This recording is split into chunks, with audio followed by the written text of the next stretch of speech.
Irmãos queridos, nós lemos Romanos 3, 24 a 31, mas eu quero me deter nos versos 24, 25 e 26. Eu queria que você decorasse a Bíblia. Eu queria que você decorasse o verso 24, verso 25, verso 26. Quem sabe nesta manhã não consegue decorar os 3 versículos, mas primeiro, pelo menos, você poderia decorar comigo o verso 24. E a pergunta que eu quero fazer antes de entrar no verso da palavra do Senhor é esta: você crê na palavra de Deus? Você crê na Bíblia como palavra de Deus? É a primeira pergunta. Certamente a sua resposta nesta manhã será sim, eu creio na Bíblia como palavra do Senhor. Sim, eu creio na Bíblia como palavra do Senhor. Aí vem a segunda pergunta: você conhece o que a Bíblia diz? Você conhece o que a Bíblia diz? Você tem sabedoria adquirida pela Bíblia para conhecer o que a Bíblia diz sobre determinados assuntos? Uma coisa é eu falar que eu creio na Bíblia, outra coisa é se eu sei o que está escrito na Bíblia. Veja, perceba que há muitas pessoas que falam muitas coisas que não estão na Bíblia. Muitas frases que não estão na Bíblia. Muitas frases que não são bíblicas. Até pensei numa relação de várias, mas deixei para um outro dia, dependendo, por causa do nosso horário, ficar já num texto sagrado. Mas muitos falam muita coisa que não são bíblicas. Eu preciso conhecer a Bíblia, saber o que ela diz. Se alguém lhe perguntasse agora uma terceira pergunta: quem você é? Diante de Deus, o que você responderia?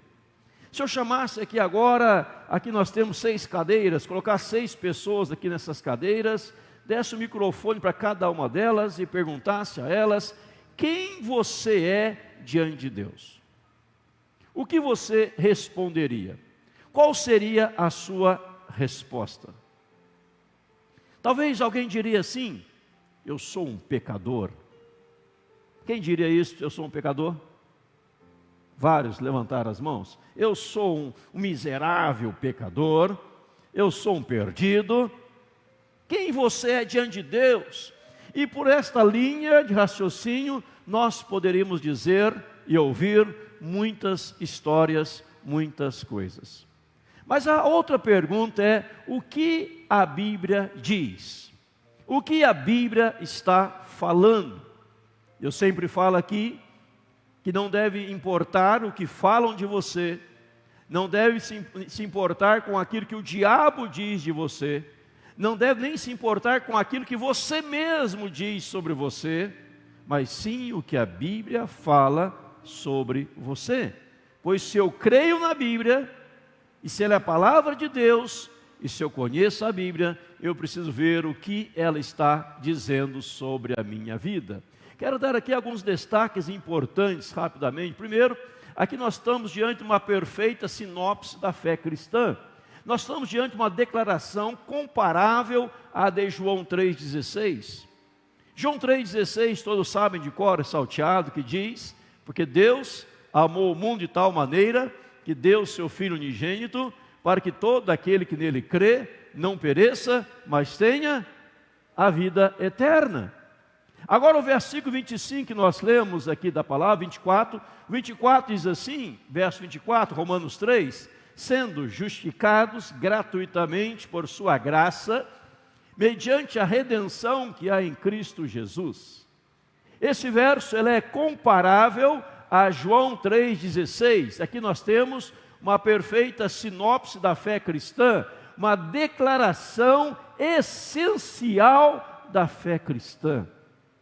Eu queria, e faço votos nesta manhã, para que você, ao término desse dia, você saiba Romanos 3, verso 24. Não só João 3,16, mas Romanos 3, 24. Sendo, olha, vou ler aqui para você, sendo justificados gratuitamente por sua graça, mediante a redenção que há em Cristo Jesus. Vamos repetir junto o verso 24, está aí na Bíblia? Sendo justificados gratuitamente por sua graça, mediante a redenção que há em Cristo Jesus. Aqui está a sinopse do Evangelho. Aqui está a essência do Evangelho, da fé cristã.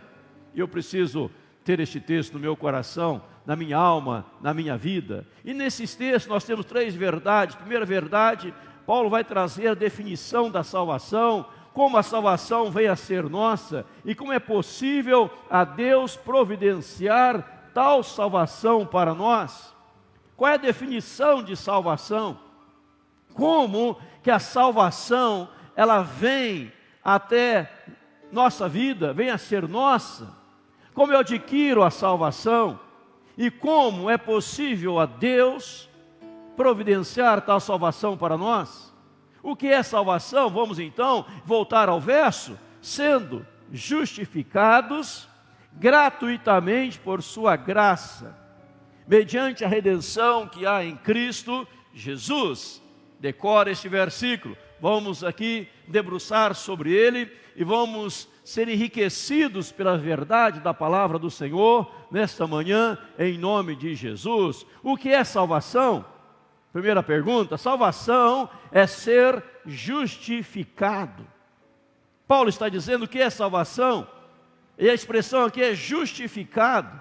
Justificado é ser declarado justo por Deus. É um ato judicial. É Deus ter lhe declarado justo. Você é justo. Você foi declarado justo por Deus. Você foi justificado por Deus. Então, se alguém falar assim, quem é você diante de Deus? Ah, eu sou um pecador, eu sou um miserável pecador, eu sou um homem falho demais. Mas não é isso que a Bíblia está dizendo. Você era um pecador antes de conhecer a Cristo. Você era um homem, uma mulher falho, ou falha demais, antes de conhecer a Cristo. Após conhecer a Cristo, você é justificado. Eu sou um justo que foi justificado pela graça de Deus na minha vida, em nome de Jesus. Eu sou um santo em processo de santificação. E no capítulo 4, a partir do capítulo 4, Paulo vai trabalhar sobre a justificação e a santificação principalmente. Mas aqui, quem é você diante de Deus? Você pode dizer: eu sou um santo em processo de santificação. Eu sou justo, porque o Senhor me declarou justo. Então, muitas vezes, a pessoa tem uma visão errônea da Bíblia, uma visão contraditória da Bíblia, por não conhecer a palavra do Senhor, por causa da visão do pecado, daquilo que o pecado é, daquilo que o pecado representa, daquilo que o pecado fez. E a pessoa que já conheceu a Cristo, já veio para Jesus, ainda fala: eu sou um pecador, eu sou miserável.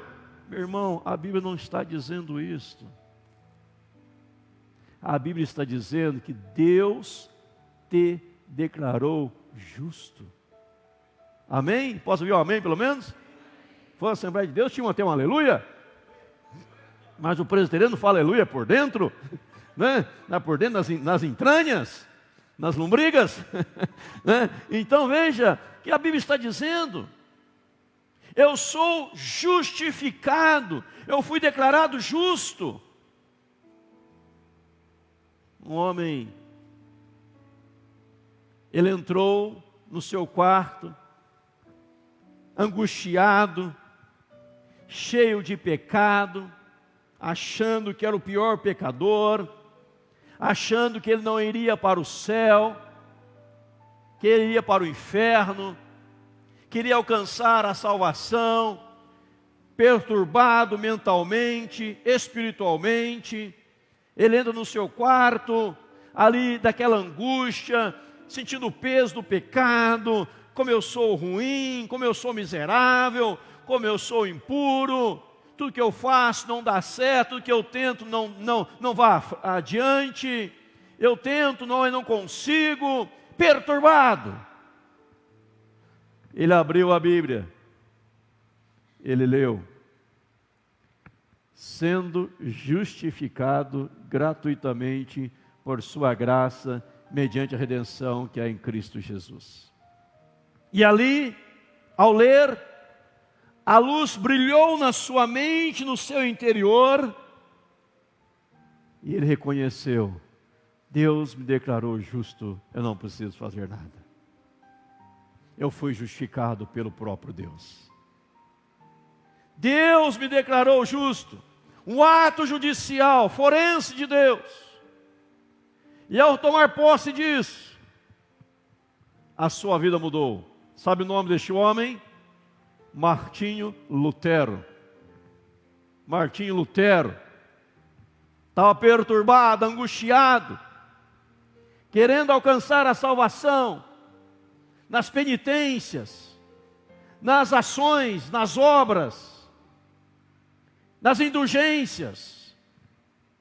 Mas ele leu na Bíblia que o Senhor, por causa de Cristo, o declarou justo. Quem eu sou diante de Deus? Declarado justo. A falsa espiritualidade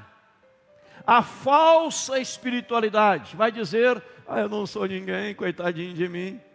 Isso é falsa espiritualidade. Isso é até hipocrisia. Isso é até idiotice. Mas quando você conhece a palavra do Senhor, por isso é que a essência da fé cristã, Deus, pela sua graça, te declarou justo. Amém, nome? Veja que coisa linda da palavra do Senhor. Sendo declarado, sendo justificado, sendo tempo presente, no momento que exercitamos a fé, Deus nos declara justos, uma coisa que pode acontecer imediatamente no presente. É no momento que eu declaro ou exercito a minha fé,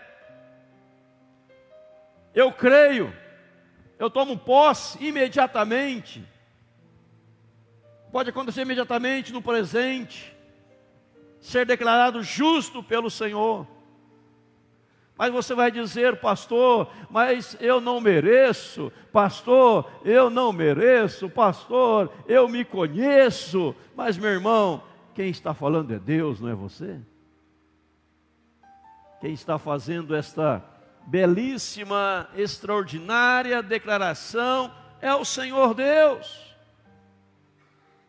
E eu, pela fé, preciso tomar posse desta verdade. E veja aqui que o apóstolo vai dizer aqui algo importante. Como é que essa salvação torna nossa? Ele diz lá: gratuitamente. E veja que ele repete aqui a expressão, duas expressões. Primeira, gratuitamente, e a segunda expressão, graça.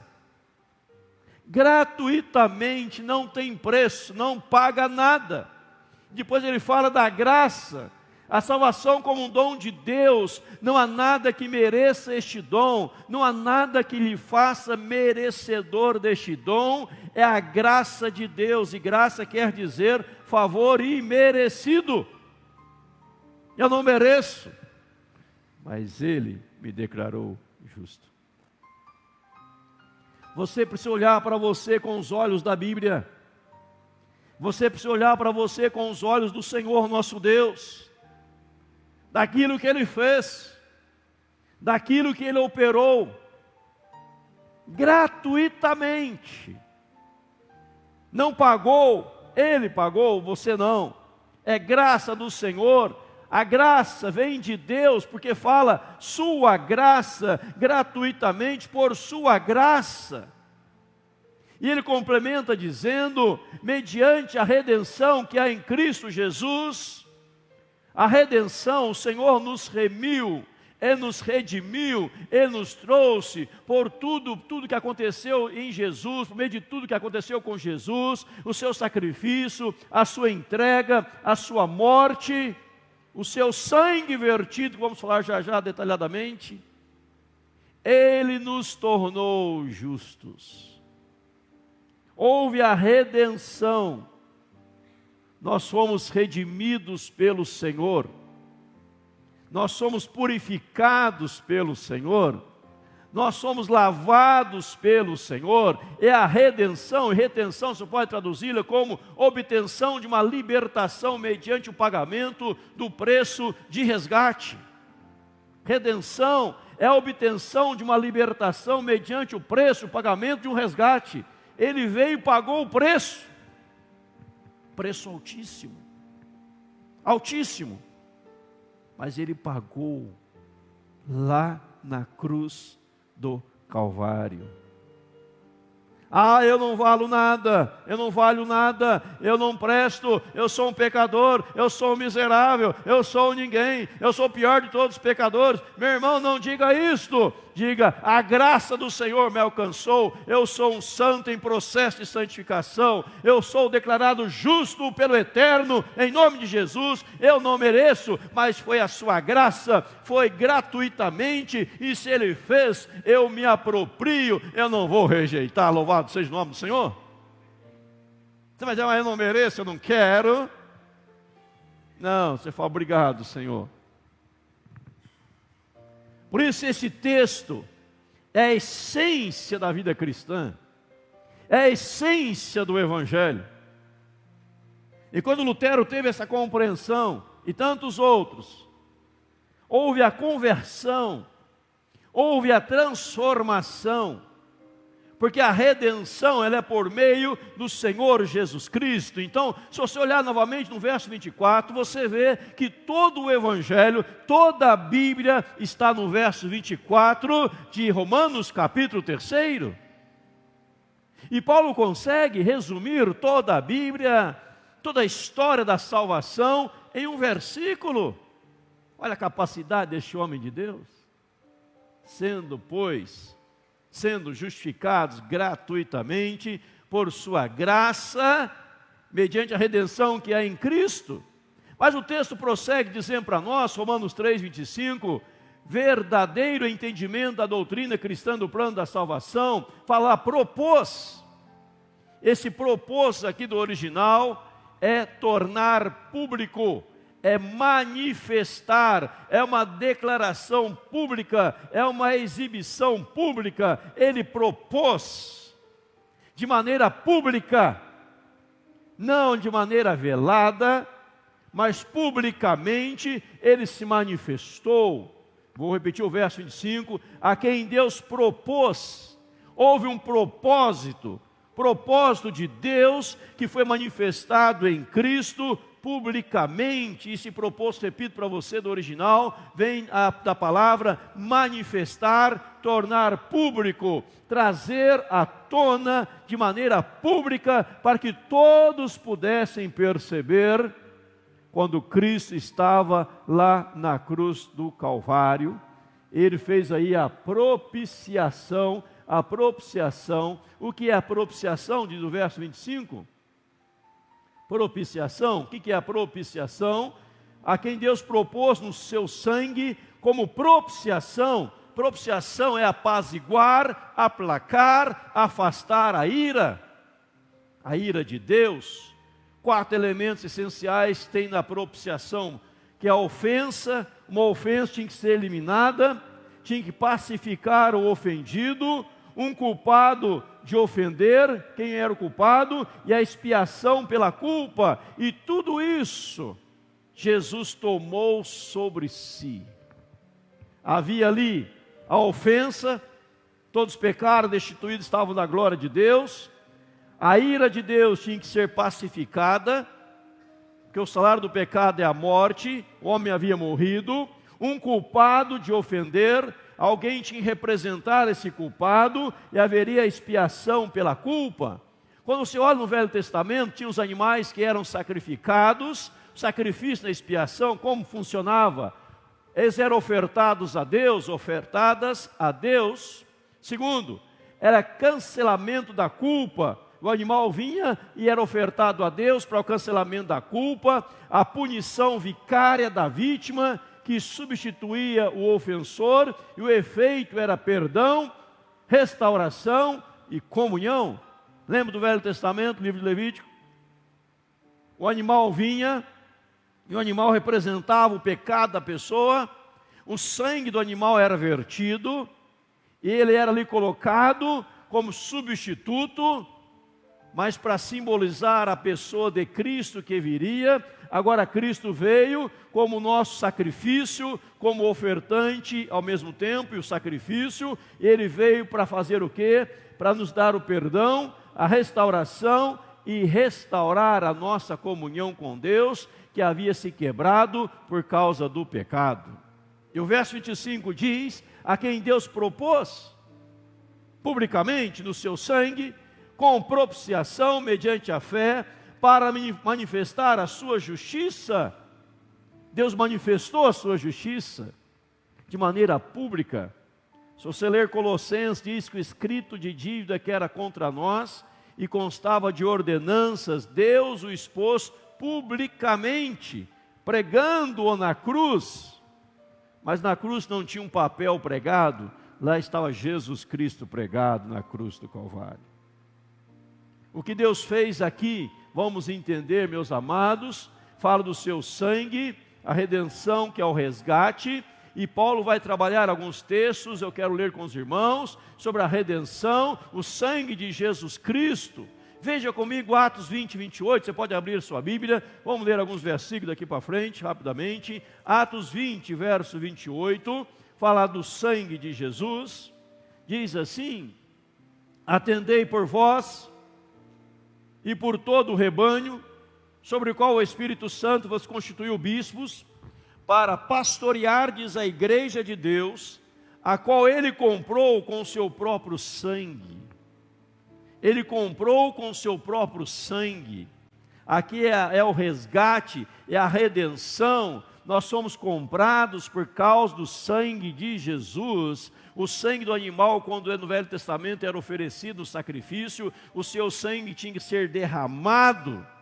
O sangue de Jesus foi derramado para que nós pudéssemos ser comprados. Mas veio Romanos 5,9. Romanos 5,9 diz para nós: logo, muito mais agora, sendo justificados pelo seu sangue, seremos por ele salvos da ira. A ira de Deus, fomos salvos dela por causa do sangue de Jesus que foi derramado. Por isso o sangue dele precisou ser derramado. E a morte de Jesus não foi um acidente. Jesus morreu porque o Senhor predeterminou, estava nos planos de Deus, a morte de Cristo, o seu sangue sendo derramado na cruz do Calvário, para que eu e você fôssemos declarados justos, para que eu e você, Romanos 5,9, fôssemos justificados pelo seu sangue. Veja ainda comigo aí, veja lá Efésios 1:7, 2:13, Efésios, nós estudamos dias atrás, toda a carta de Efésios aqui na igreja, Efésios 1:7, no qual temos a redenção pelo seu sangue, a remissão dos pecados, segundo a riqueza da sua graça. Nós temos a redenção, preço, resgate, nós temos a remissão dos pecados, que é o perdão dos pecados. Efésios 2:13 diz lá para nós: mas agora em Cristo Jesus, vós que antes estáveis longe, que diz o resto? Fostes aproximados pelo sangue de Cristo.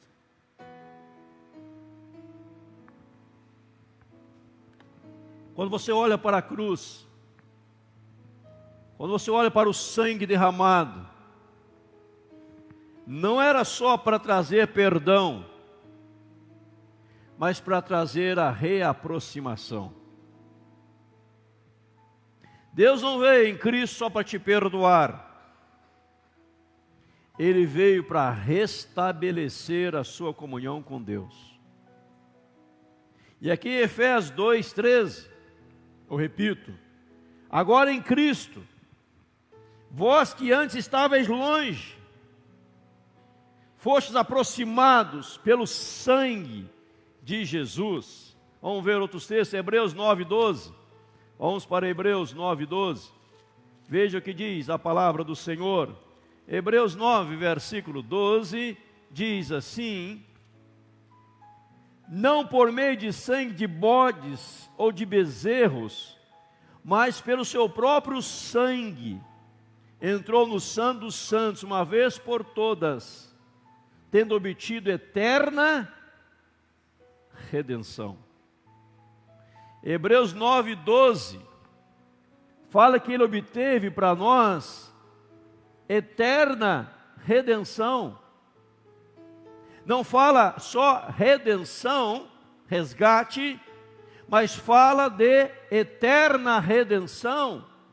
E não foi o sangue de bode, de bezerro, mas pelo seu próprio sangue, nos deu eterna redenção. 10, 19 diz: tendo, pois, irmãos, intrepidez para entrar no Santo dos Santos, pelo sangue de Jesus. Pelo sangue de Jesus, nós entramos no Santo dos Santos, nós entramos na presença de Deus. 1 Pedro 1,19, 1 Pedro 1,19 diz assim: mas pelo precioso sangue, como de cordeiro, sem defeito e sem mácula, o sangue de Cristo. No verso 18, sabendo que não foi mediante coisas corruptíveis, como prata e ouro, que fostes resgatados do vosso fútil procedimento, que vossos pais vos legaram, mas pelo seu precioso sangue. Você deixou um fútil procedimento, você foi resgatado pelo precioso sangue de Jesus, cordeiro sem defeito, sem mácula. Quando Jesus veio para o batismo e João o batizou, João disse: eis o Cordeiro de Deus que tira o pecado do mundo. Veja a preciosidade do sangue. Hebreus ainda, voltando a Hebreus 9, 22, Hebreus 9, verso 22, com efeito, quase todas as coisas, segundo a lei, se purificam com sangue, e sem derramamento de sangue não há remissão. Por que você foi declarado justo? Porque o sangue de Jesus foi derramado. Porque você pode orar a Deus hoje, porque você pode entrar na presença do Senhor hoje, porque o sangue de Jesus foi derramado. Porque você tem remissão, eterna redenção, por causa do sangue de Jesus, por causa do sacrifício de Jesus, por causa da entrega de Jesus, e o sangue foi derramado. Aquele animal do Velho Testamento que era sacrificado, o sangue tinha que ser derramado, não era só matar sem tirar sangue, o sangue tinha que ser derramado. E na cruz, o sangue de Jesus, para que eu e você pudéssemos ser declarados justos. Atos 2, 23, vai dizer que não foi acidental. Deus já havia programado tudo isso antes da fundação do mundo.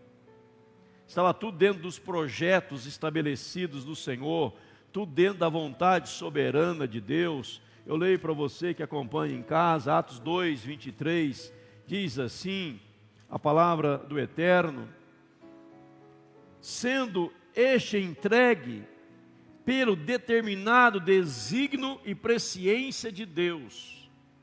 Jesus foi entregue pelo desígnio e presciência de Deus.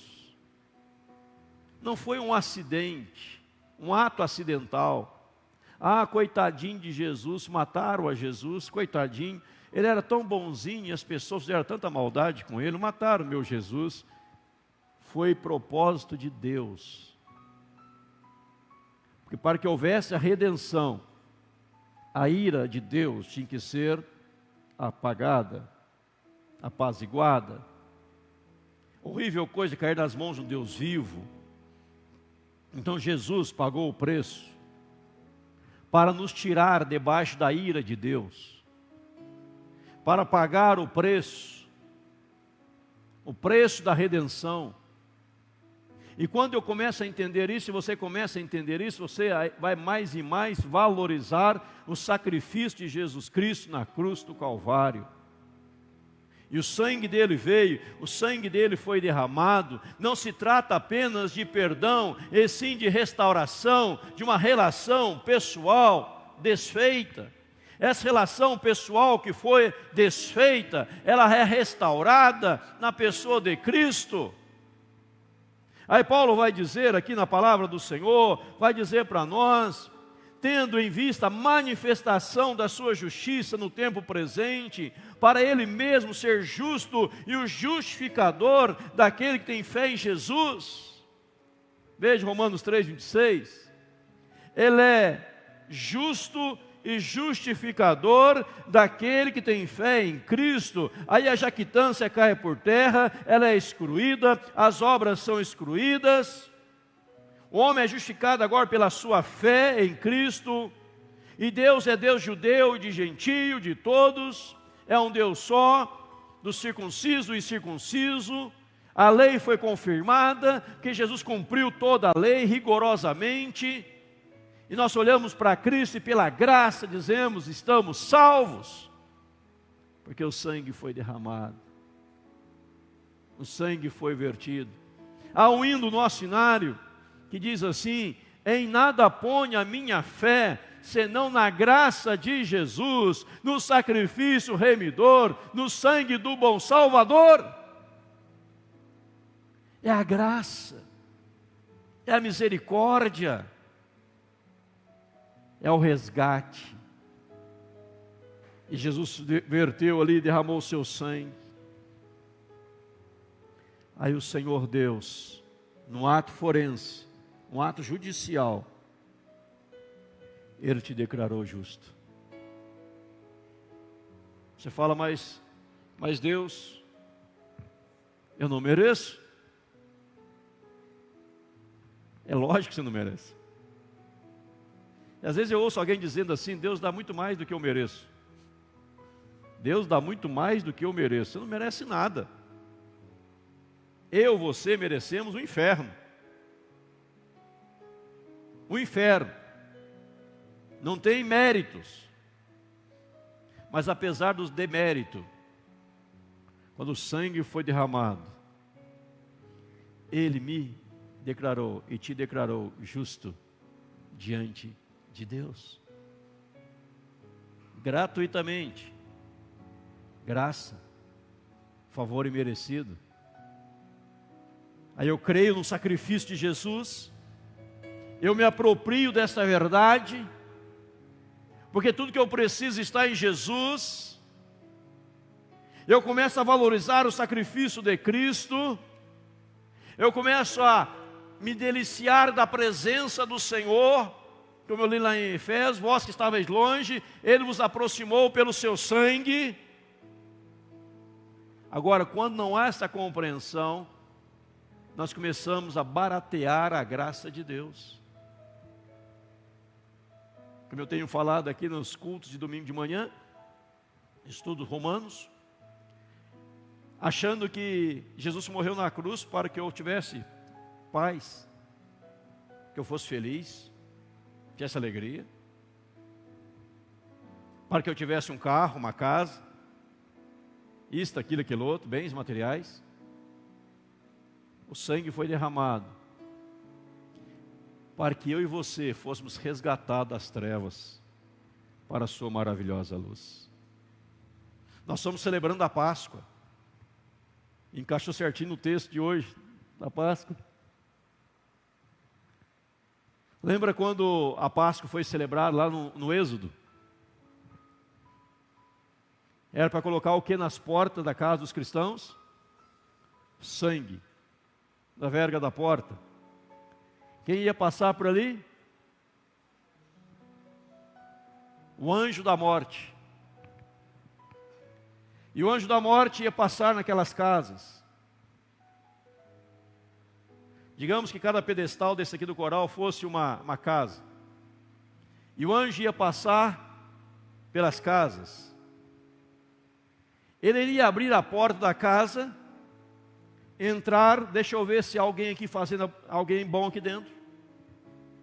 Deixa eu dar uma olhadinha aqui, tem alguém bom aqui. Deixa eu ver, você é bom? Tem alguém aqui fazendo donativos?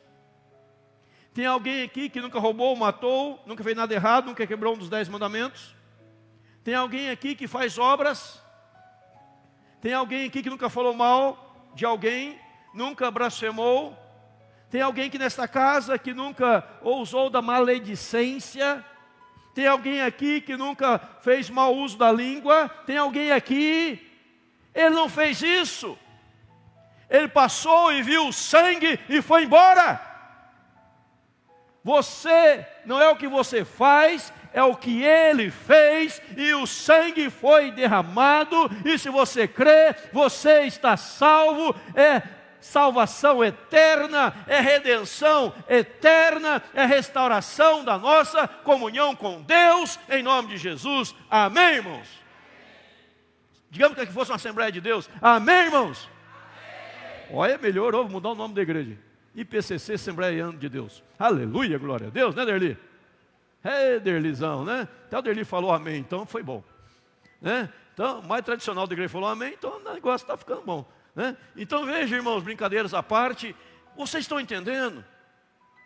Eu não preciso indulgências.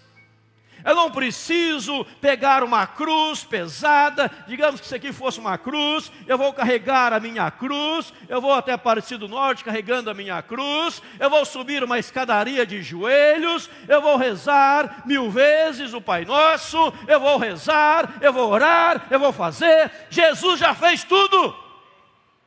Você não precisa mais nada. Só precisa crer e abraçar pela fé. Uma vez alguém disse: pastor, não fala assim não, eu ia Aparecida do Norte a pé, ou adorar um pedaço de gesso e pedra, porque pode ter alguém no auditório que é idólatra, pode ter alguém ouvindo que é idólatra, pode se ofender. Meu irmão, não é para você se ofender, é para você se converter, em nome de Jesus.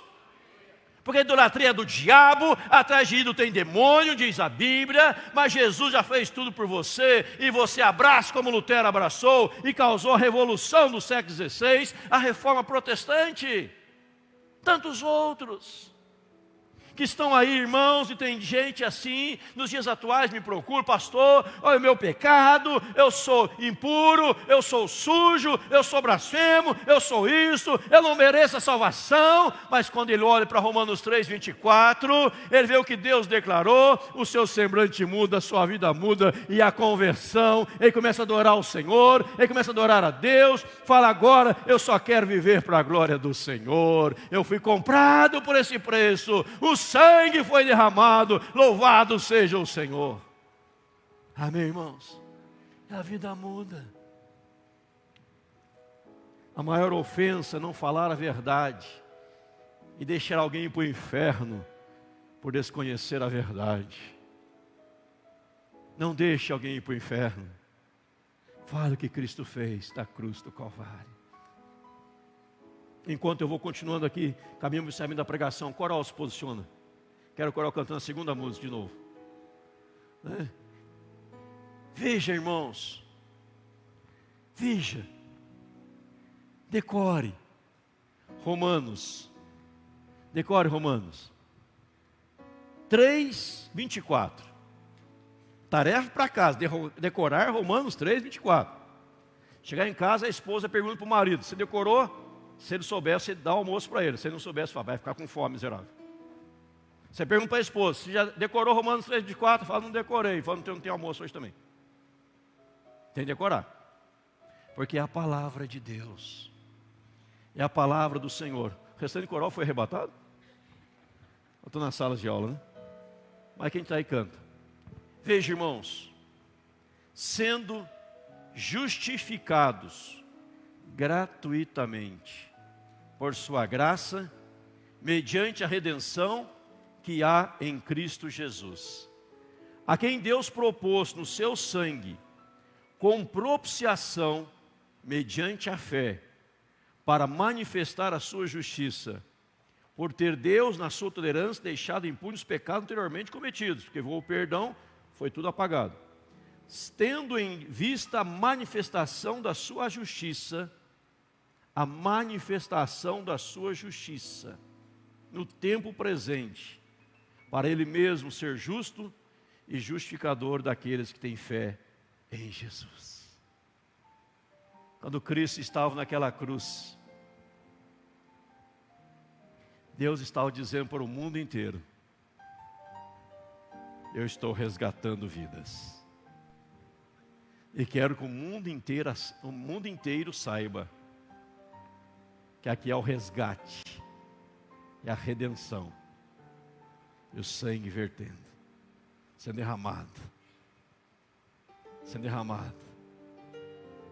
A ira de Deus foi apaziguada. E Deus disse: por causa do meu filho, você é justo. Eu te declaro justo. E os pecados anteriormente cometidos já não levo mais em conta. Você está justo. Você está justificado. Quando alguém te perguntar a partir de hoje: quem é você diante de Deus? Por favor, não diga eu sou um pecador. Diga eu sou um justificado pelo sangue de Cristo. Por causa de Cristo eu fui declarado justo por Deus. Eu sou um santo em processo de santificação. Eu era um pecador, não sou mais. Porque a graça do Senhor me alcançou, em nome de Jesus.